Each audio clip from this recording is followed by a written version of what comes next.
Lake Eyre is stunning in its vastness, but if you look closely, the real beauty is in the detail. And that's what a group of Australian photographers known as the Light Collective wanted to capture. So they loaded thousands of dollars worth of camera gear into a tiny doorless plane and took to the skies.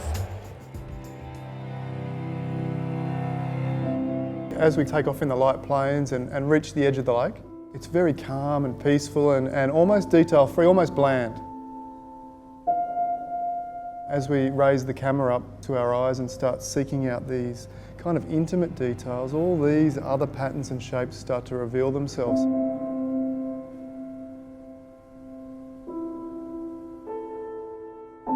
By just capturing the photography, we get to know the lake on a much more intimate level than what we would have just having done a scenic flight over the lake.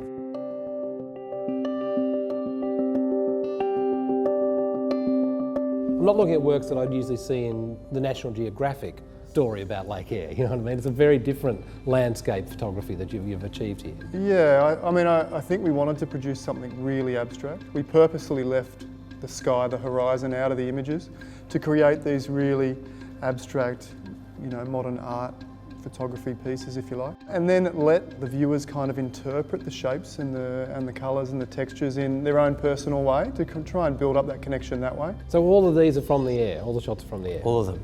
How do you achieve that? With a fair bit of courage.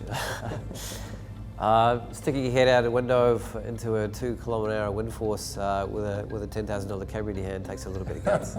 We're in usually fairly small light planes, mainly Cessnas. All of them we negotiated to get the doors taken off.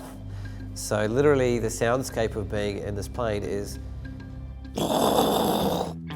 it is almost physically impossible to communicate with anyone other than hand strokes, elbows, and over there and turn around and lean over. So you've got to negotiate your communications a lot earlier beforehand. I'm gathering the plane's in on an angle, because you said you're leaving the horizon out, so you've got to tip the plane so you're just looking down. Yeah, so we will spot something of interest, like a algae bloom or these beautiful intricate sand patterns here, and we'll ask the pilot to bank and then start kind of looping around. And we might even have to ask him to raise up another 1,000 feet so we can capture it within the frame. A lot of the lenses we were using were fixed focal length, so we used the plane to go up and down as our very expensive zoom, essentially. You're a bit blurry, coming down about 500. Yeah, exactly. No, stop there. Yep, perfect, we got it. Our bigger project is RGB, red, green, blue. The RGB being the archetype, bedrock, actual physical structure of what we're creating the images with. Adobe RGB is the file that we're actually creating and printing. And RGB together, red, green, blue, in combination creates about 16 million colours and is a palette that we work with in the digital realm. So initially the idea was to do one red, one green, one blue and make it a trilogy.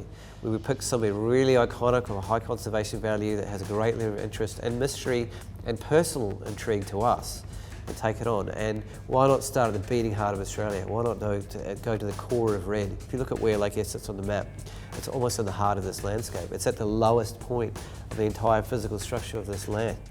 It's massive and its immensity and complexity is brought up in our images here in a way that is told actually through its detail rather than its obvious grandeur. Ultimately, we're all landscape photographers at heart. That's our greatest passion.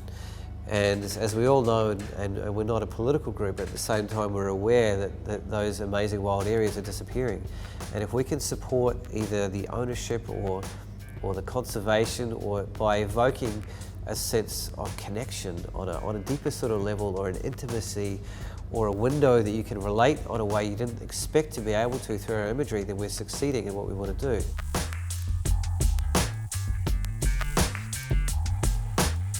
We're looking at potentially green and blue next. Blue, we're looking at Great Barrier Reef, and green, we're looking at the Tarkine rainforest. There's two potential options. Both areas of very high conservation value. They're deeply under threat, but they're also incredible artistic palettes for us to apply ourselves to and maybe interpret in ways that haven't been done before. So I couldn't tell you what the work's going to be, but I can tell you we're going to be putting ourselves right into the meat of it and seeing what comes out the other end.